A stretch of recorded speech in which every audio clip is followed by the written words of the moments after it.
Meus irmãos, boa noite. Boa noite. Vou puxar aqui, vou ficar aqui nesse cantinho. Que a paz do nosso querido Mestre esteja em nossos corações e que a espiritualidade dessa casa nos ajude no trabalho de hoje. Eu estava ouvindo o texto aqui, normalmente acontece isso quando a gente faz o evangelho do lar, não é? Que a gente está com um pensamento tão assim no texto, que o texto vem exatamente do jeito que ele queria. Já aconteceu isso com vocês? Acontece de ordinário, parece que a gente guia as páginas do livro. Então, quando vem um texto que diz assim, nem todo mundo que diz Senhor, Senhor entrará no reino dos céus, eu começo a me lembrar de Raul Teixeira, que diz assim, ser espírita não é para qualquer um. Ser espírita é para quem tem coragem. Ele diz até de uma forma até mais, ser espírita é para quem pode. Para quem pode não é no sentido de ser importante, ser rico, poderoso, não. É quem tem condições de fazer aquilo que um espírita pode fazer. Pode, não é tem que fazer, é pode fazer. E quando a gente vê e ouve histórias como essa que nós vamos contar aqui hoje para vocês, é claro que a figura do Dr. Bezerra de Menezes é uma figura conhecidíssima no movimento espírita e certamente vocês já ouviram a história dele muitas vezes.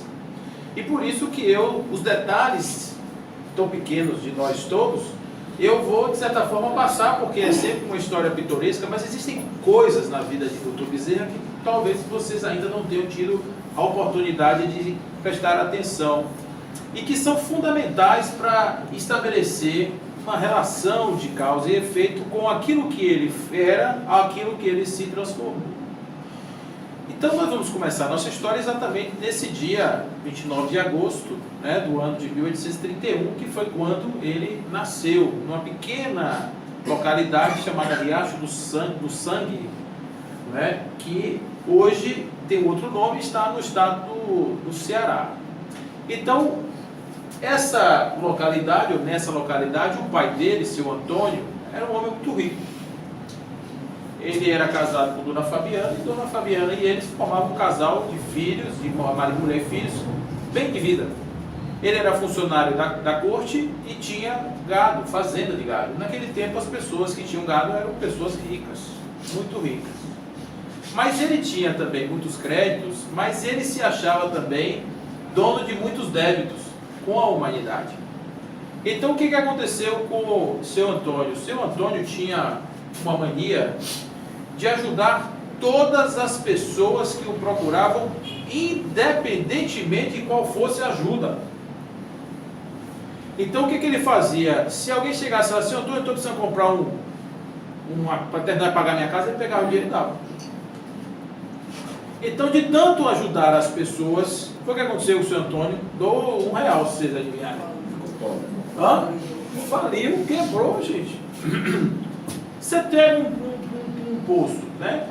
E tem um buraco de sair maior do que aquele que bota para dentro, é claro, vai acabar o dinheiro, acabou o dinheiro, ele ficou sem nada. E o que ele fez? Ele foi aos credores e, óbvio, como ele tinha muitas fazendas, ele ofertou as suas fazendas para esses credores. E os credores, conhecendo ele, sabendo por que ele estava naquela situação, disseram, nós não vamos aceitar o seu patrimônio. Nós não queremos. O senhor ajeita outra forma de pagar. E ele, como era um daqueles homens que não se fabrica mais, ele simplesmente chegou e disse, não senhor, eu quero pagar minha dívida. E aí, qual foi a ideia dele? Ele se transformou em um empregado de si mesmo. Ou seja, ele se atribuiu um salário de um capataz da roça, ele cuidava da fazenda, mas todo o lucro da fazenda ele usava para distribuir entre os seus credores, e ele não ficava com questão, a não ser o salário que ele se atribuiu, que não era grande.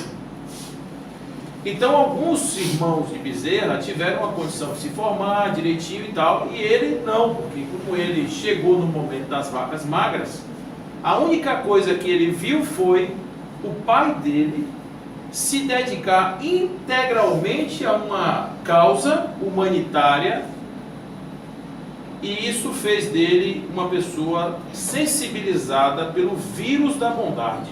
Eu digo isso sempre porque não adianta no plano racional a gente tentar ser bom, sabe, gente? Porque a doutrina espírita nos ensina uma coisa muito importante. mais do que fazer o bem, nós precisamos desejar fazer o bem. Desejar fazer o bem é às vezes mais importante do que fazer o bem. Eu vou explicar para vocês. Porque se você faz o bem e você faz sem desejar, aquele bem que você está fazendo ali é só uma coisa aparente para enganar a galera, não é? Então tem pessoas que fazem as coisas tudo certinho, para quê? Para as outras pessoas acharem que ela já se transformou. Muitas vezes a pessoa desejando, ela está realmente mostrando que a sua alma está incomodada com o problema do outro. Isso é outra questão muito diferente. É por isso que quando os Espíritos nos ensinam que caridade é benevolência, indulgência e perdão, ele não fala de beneficência, porque beneficência quer fazer o bem. A benevolência é desejar fazer o bem. Então ele diz assim, a caridade começa pelo desejo de fazer o bem, pelo reconhecimento do outro e pelo perdão das ofensas. Olha que coisa interessante, diferente do que muita gente pensa.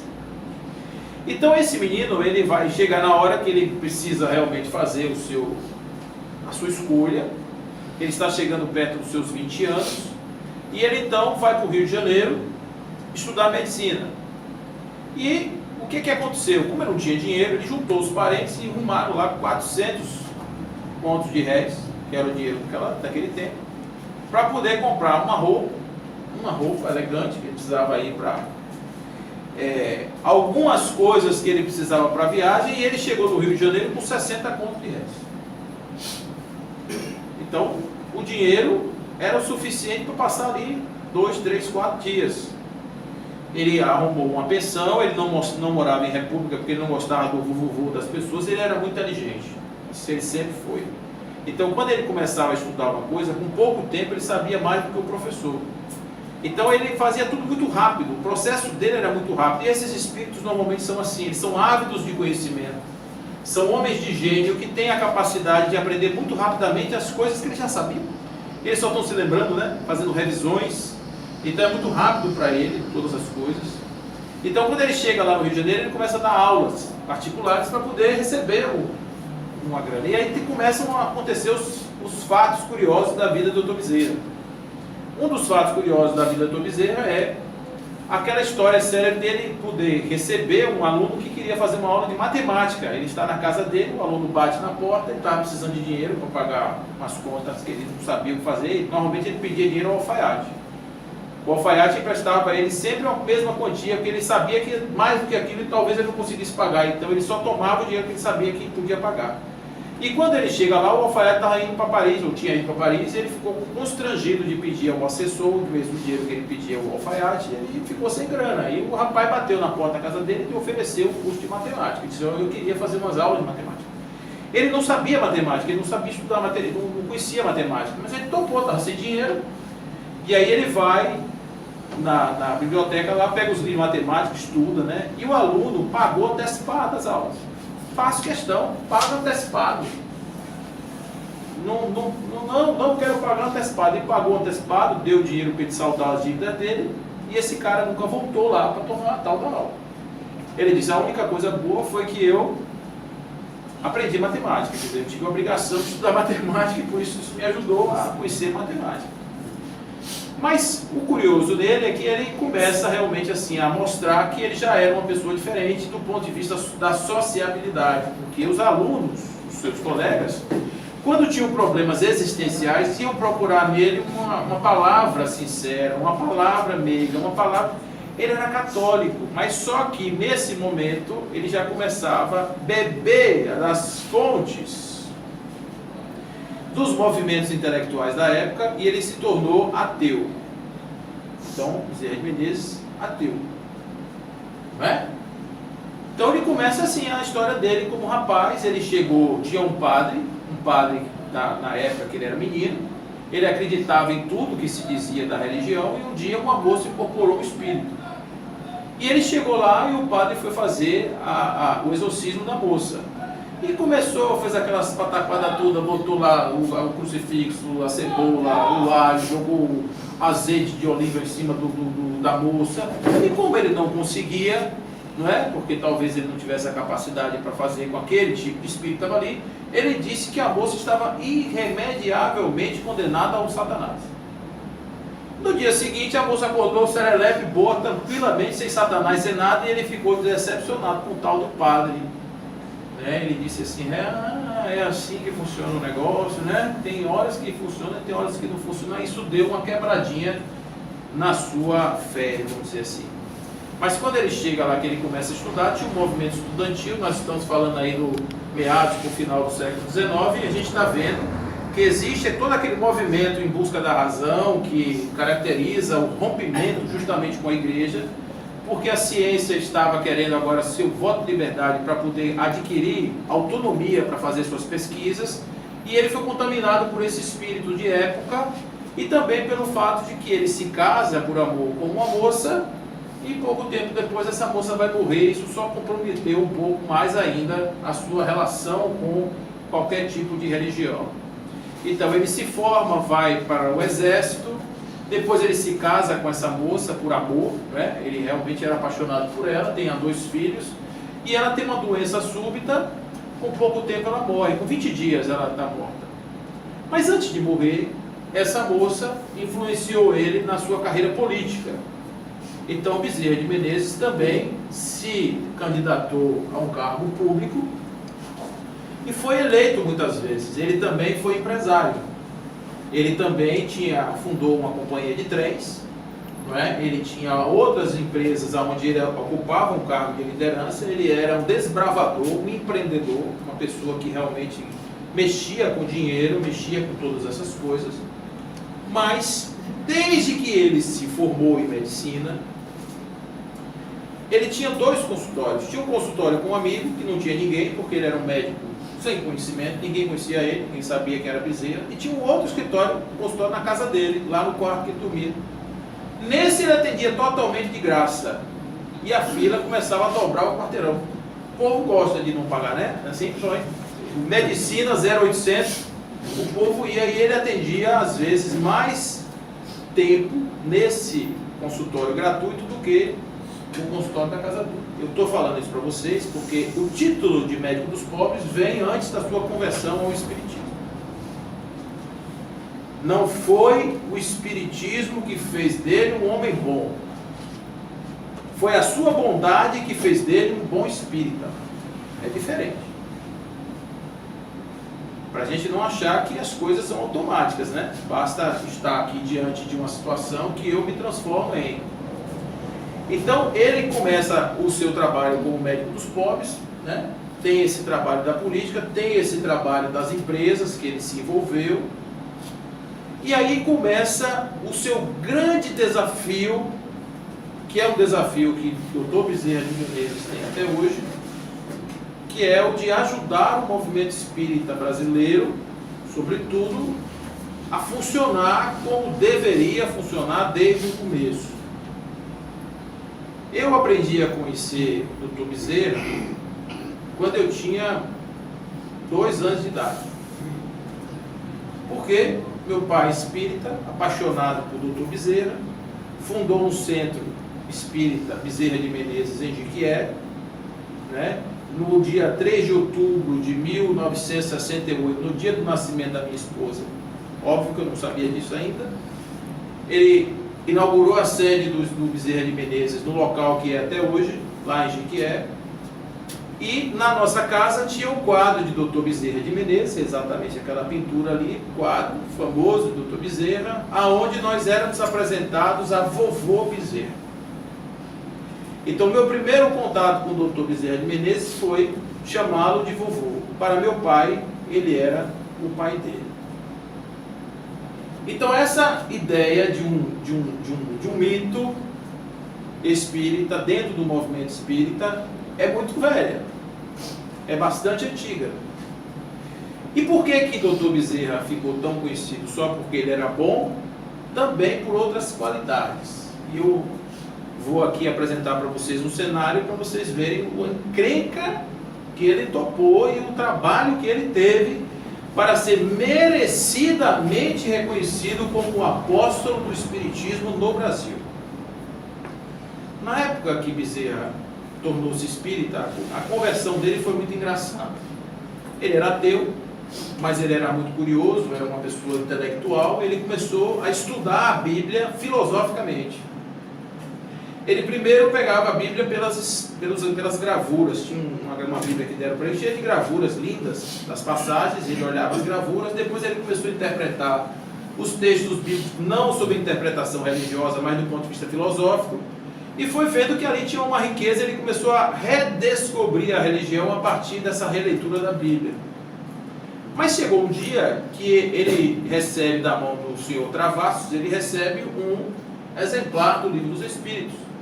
Ele está indo pegar um bonde em direção à Tijuca, e ele olha o livro e diz assim, ó, para o inferno eu vou, se ler isso aqui. E aí começou a ler. Qual foi a surpresa dele? Nada neste livro me era surpresa. Ao mesmo tempo, tudo era novo. Eu era um espírita sem saber. Tudo aquilo que ele já tinha de valores, de percepções, de história de vida, tudo que já movia ele a ser o médico dos pobres que ele já era, coincidia perfeitamente com o modelo que estava sendo desenhado pelo Espiritismo em relação ao que nós poderíamos todos ser. E isso fez dele, não ainda um espírito, mas pelo menos abriu as portas para a doutrina espírita. Quem realmente empurrou ele para dentro foi um milagre. Tinha um homem no Rio de Janeiro que ele era um médium de cura. E esse médium de cura, ele realmente receitava remédios. Nessa época a homeopatia já estava bem disseminada. Na verdade a homeopatia veio desde antes de Kardec, mas já estava bastante disseminada, era um movimento muito forte. Isso inclusive fortaleceu bastante o espiritismo no começo.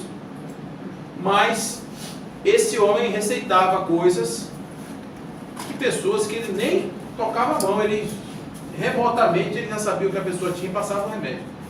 Aí o que ele fez? Ele fez um teste.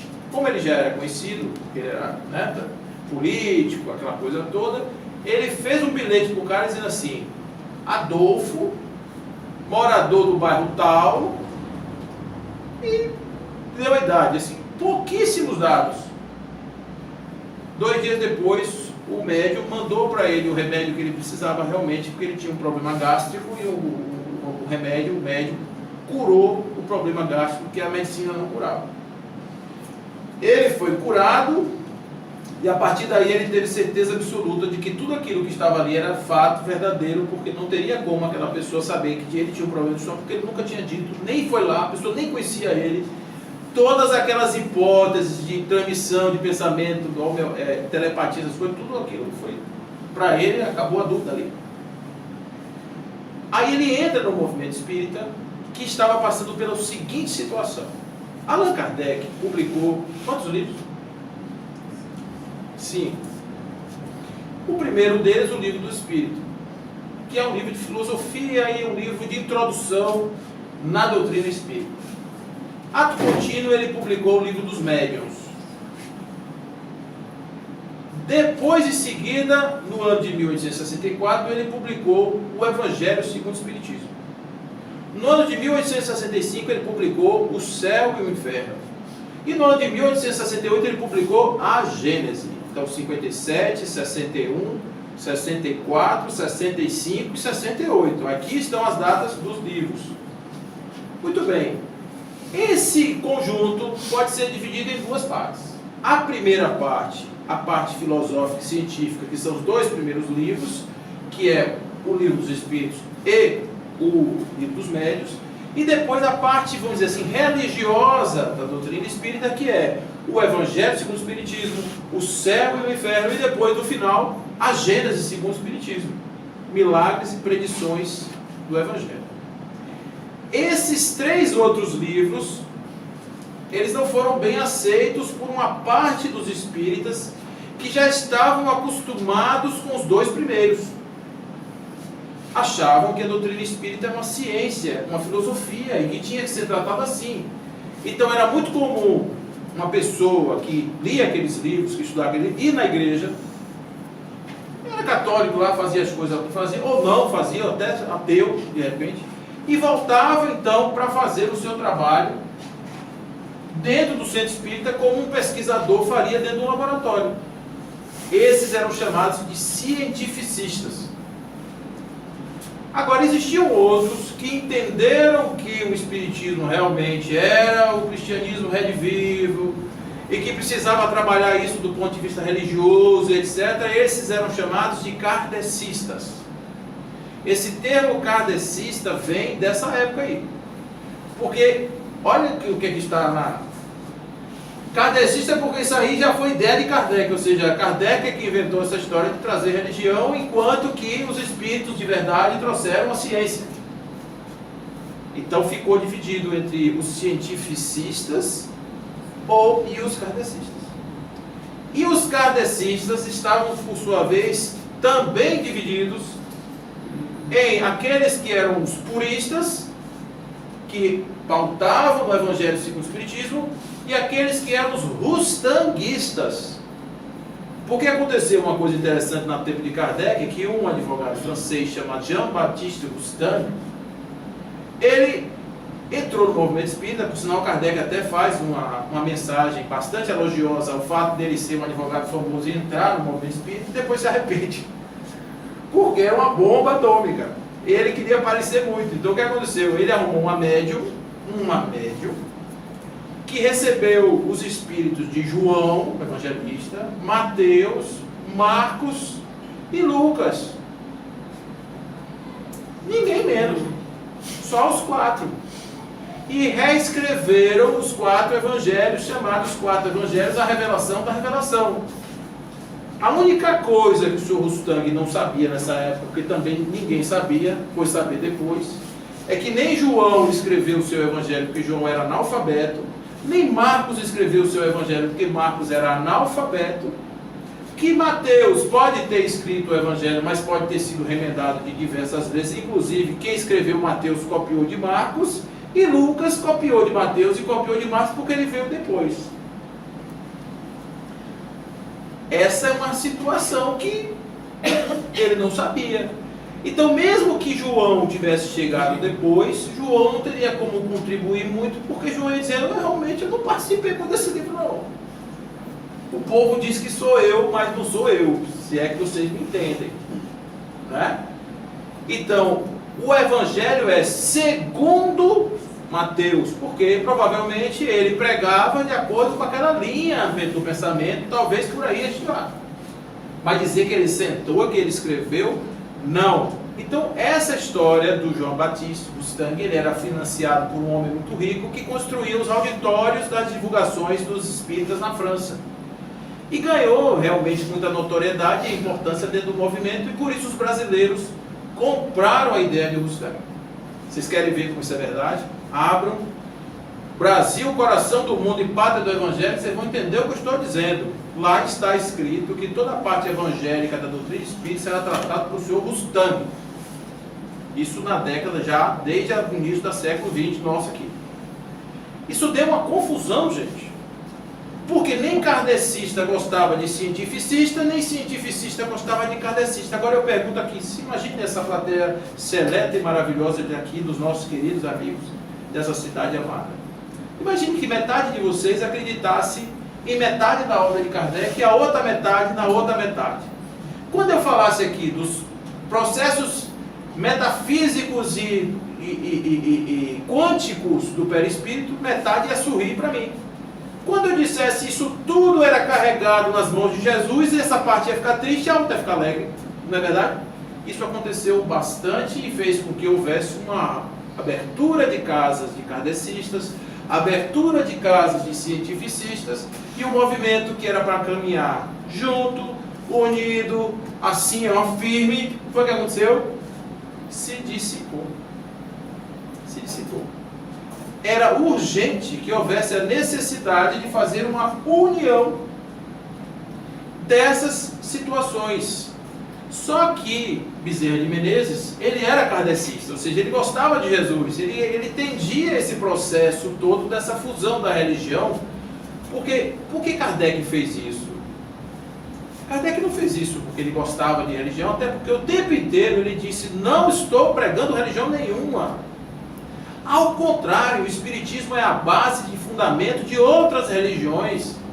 Você pode ter a religião que você quiser. O que nós estamos dizendo aqui é que Deus é igual para todo mundo, que a pluralidade das existências é igual para todo mundo, que a comunicabilidade entre vivos e mortos é igual para todo mundo. Você quer ser testemunho? Seja.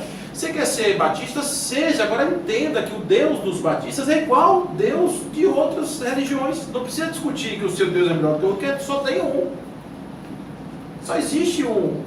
Né? Então, a ideia de Kardec era essa, era pregar novos fundamentos com o objetivo de se criar uma base universal das religiões, ponto de união de tantas descrenças, de tantas lutas, de tantos rompimentos. Agora nós estamos trabalhando na união. E alguém precisava levantar essa bandeira. Quem segurou essa bandeira? O nome dele é Adolfo Bezerra de Menezes Cavalcante. Foi esse homem que resolveu topar essa briga e foi para dentro de uma federação espírita para unir esses movimentos antagonistas que, infelizmente, existem até hoje.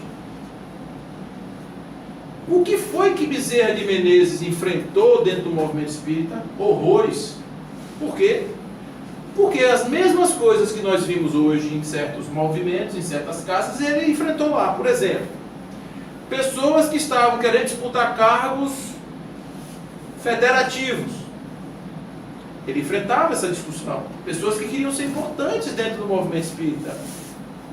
Pessoas que queriam que determinado tipo de conteúdo fosse abordado de uma forma e não de outra forma, incorporando certos métodos e certas coisas dentro de uma situação. Gente, olha, tem duas coisas diferentes. Movimento espírita são as pessoas que se movimentam com o livro dos Espíritos debaixo do braço. Mais nada do que isso. Doutrina espírita é um legado dos Espíritos à humanidade eternamente.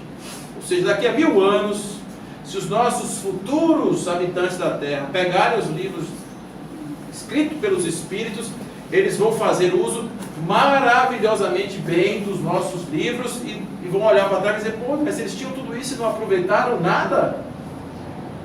Porque não tem uma coisa, não tem nada a ver com a outra. O que a gente vai fazer com a doutrina espírita é da gente. É o que está escrito aqui, na mensagem da noite. Então, Bezerra de Menezes tinha essa proposta. E aí aconteceu um fato curioso. Um belo dia, Allan Kardec aparece no Centro Espírita no Rio de Janeiro, dando uma mensagem de orientação para os espíritas brasileiros. E no meio da mensagem ele falava de uma tal de escola de médiuns. Cadê a escola de médiuns? Que são os porta-vozes dos espíritos nas comunicações espirituais. Cadê a escola de médiuns?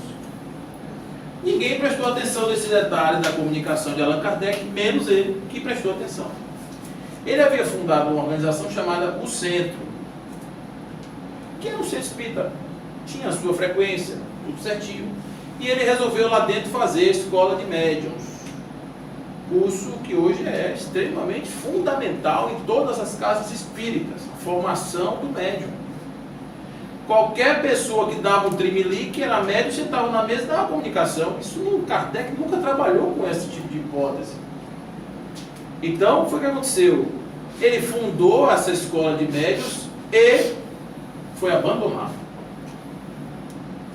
Doutor Bezerra de Menezes, esse venerando e esse venerado ser, foi abandonado, ficou sozinho, literalmente, dentro da sua casa espírita, porque ninguém queria participar desse tal de curso. Diziam, inclusive, o seguinte: se uma pessoa despreparada fizer o curso de médiuns, pode ser prejudicada pela mediunidade. E tem fundamento isso aonde na doutrina espírita, gente? Ao contrário, ele dizia, Bezerra de Menezes dizia, gente, ao contrário. Se nós não capacitarmos as pessoas para lidar com os componentes espirituais, e aí sim essas pessoas serão desorientadas. Não o contrário. Ele ficou sozinho e o seu centro foi à míngua. Faliu. Para não fechar, ele estava sozinho, pediu abrigo num outro centro, pegou seu centrinho, pegou sua mesinha, foi para dentro de um outro centro e lá ele continuou fazendo o seu trabalho. A ideia da caridade do centro espírita, do auxílio aos necessitados, não foi ideia dele. Eram outras pessoas que começaram a fazer os auxílios aos necessitados num processo de caridade. Fora da caridade não existe salvação. Inclusive, o primeiro centro espírita fundado traz na sua bandeira, no seu frontispício, exatamente Deus, Cristo, paz e caridade, né? Deus, Cristo e caridade, estamos aqui quase que os nossos nomes. Então, esse movimento de Bezerra de Menezes, dentro da Federação Espírita, confunde muitas vezes a gente achar que foi ele que começou a distribuir pão para as pessoas. Não, gente, não foi isso. Bezerra de Menezes não precisou dessa situação, ele apoiou isso. E olha, quando o movimento espírita no Brasil foi proibido, a lei proibiu, foi para cima de todo mundo, queria fechar os centros, e fecharam todos os centros espíritas, era proibido fazer reunião mediúnica, etc. Só ficou a federação por causa do trabalho aos necessitados. E quando volta, depois de alguns anos, o movimento volta a acontecer. Bezerra de Menezes já tinha se ausentado da federação para cuidar do seu centro, abandonado. O povo volta lá e diz: Senhor Bezerra, pelo amor de Deus, nós precisamos do senhor para unir de novo os espíritas, porque já a coisa tinha ficado pior 1000 vezes. Ele aceita mais uma vez voltar para a federação, fazendo um trabalho que ele não conseguiu concluir, embora tenha lutado terrivelmente. Pense uma pessoa que trabalhava de domingo a domingo, na sua profissão de médico, nos seus últimos anos, ele volta a praticar medicina, no fundo de uma farmácia, sem cobrar nada. Vocês conhecem as histórias de anel, que ele dava para as pessoas, aquela coisa toda, e a sua família passando fome. Um dia a mulher dele foi na farmácia e perguntou assim para o dono da... O senhor não pode me ajudar não? Ele fez: como assim? A gente precisa cobrar antes de entrar na sala, porque se a pessoa chegar lá, ele não cobra. E começaram a cobrar uma modesta quantia para as pessoas que iam lá, porque eles estavam passando necessidade, porque se dependesse de Bezerra de Menezes, não se cobrava 1 centavo. Ao contrário, um dia ele vai saindo do consultório, um rapaz pediu um dinheiro a ele, ele pegou o dinheiro, deu, mas dá. O rapaz olhou assim, não tem mais não, ele pegou a carteira toda e botou no bolso do rapaz. Não sabia quanto tinha dentro. Quanto tinha dentro dessa carteira? Ninguém sabe. Chegou no bonde, que ele foi pegar o dinheiro para pagar a passagem, não tinha, ele teve que pedir dinheiro emprestado para pagar a passagem dele, porque ele tinha dado todo o dinheiro para o rapaz. Esse era Bezerra. A sua luta incansável pela doutrina espírita, a sua paixão pela doutrina espírita, isso é que tu encanta. O seu movimento de juntar, ele saía de casa em casa, centro espírita, fazendo as suas pregações. Era um orador inflamado, falava com emoção. Um dia ele está no púlpito e aí uma pessoa chegou: Senhor Bezerra, o materialismo já tem a forma de destruir essa fraude que é a doutrina espírita. E ele calado olhando. E eu desafio o senhor para um debate, para nós acabarmos da vez, acabar com essa fraude do espiritismo. Ele virou para a pessoa e disse assim: olha, eu aceito o seu debate se você me trouxer aqui uma mãe. Eu vou aqui traduzir livremente em palavras do sentido, do contexto mais ou menos que ele disse, que é grande.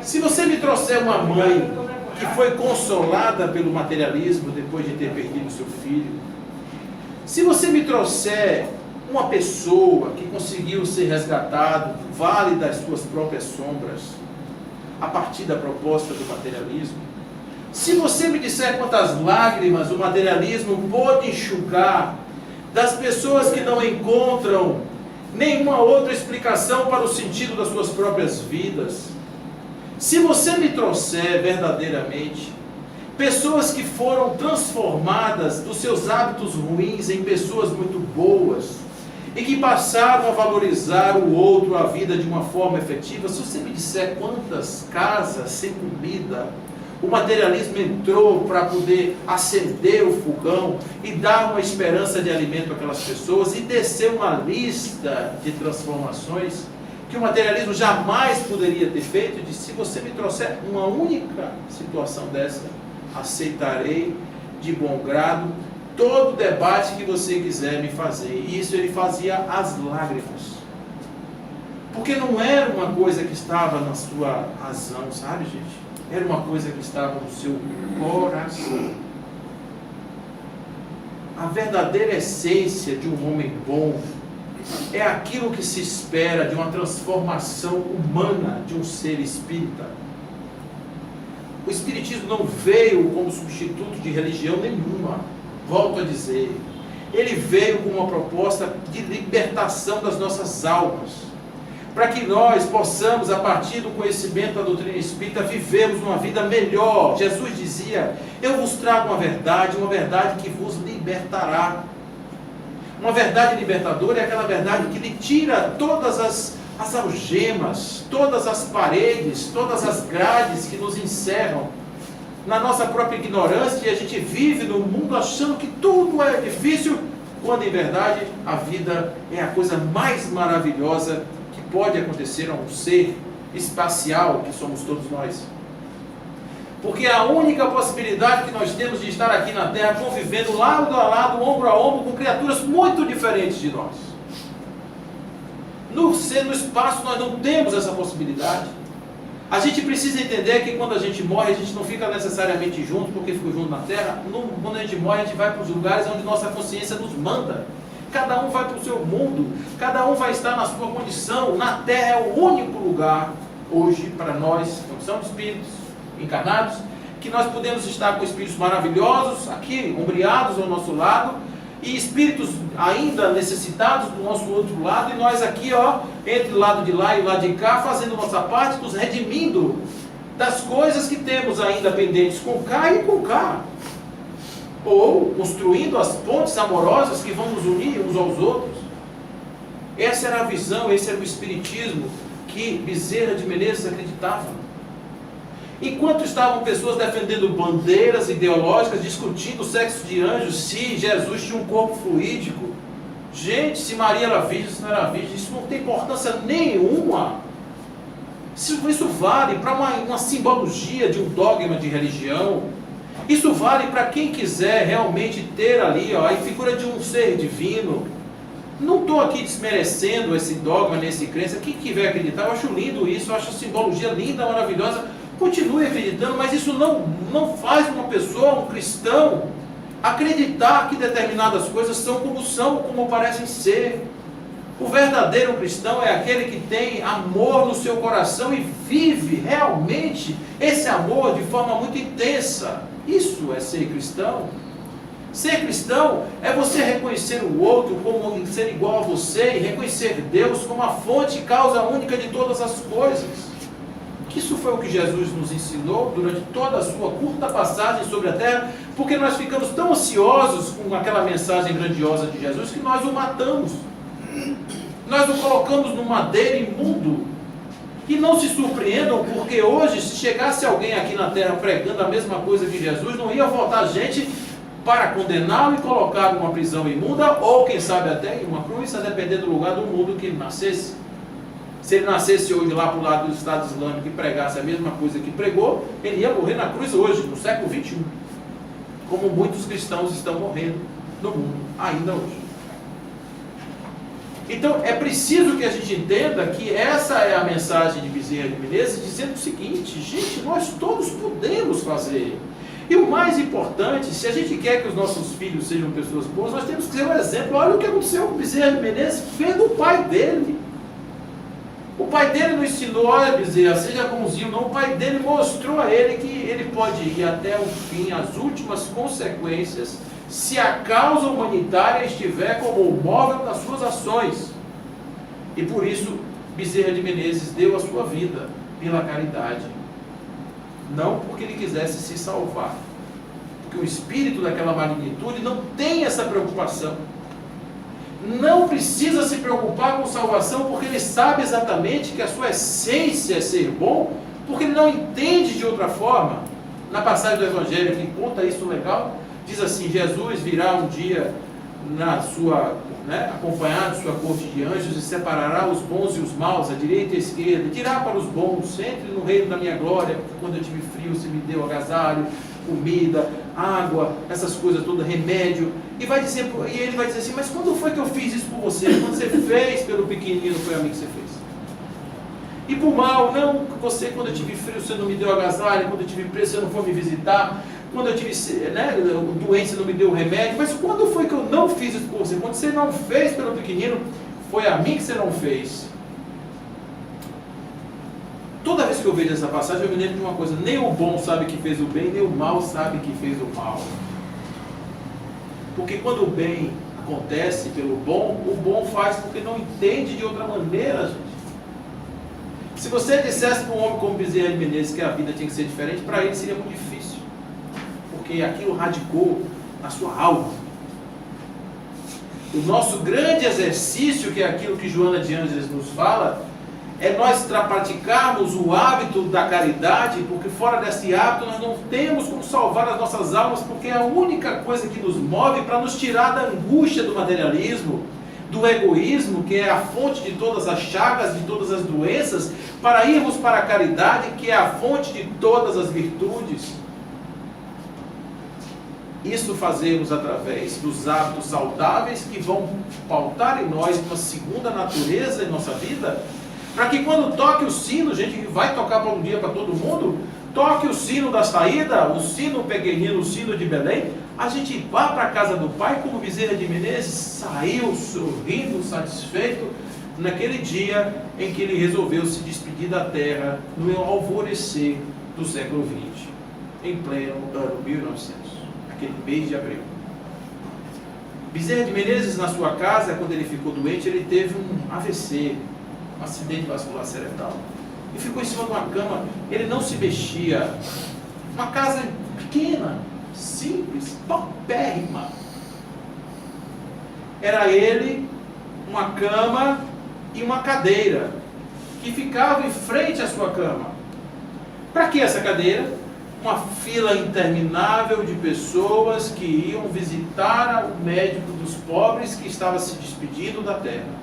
O rosto era um leão, essa barba farta, aqueles cabelos brancos, os olhos, duas esmeraldas que brilhavam com a luz do céu, com a potência de todas as florestas.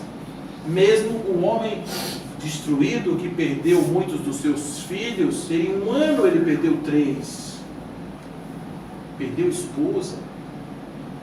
E isso, nada disso fez com que ele destruísse seu movimento de amor, sua vontade de fazer o bem, sua vontade de devolver ao mundo tudo aquilo que ele recebeu na forma do amor do Pai Celestial.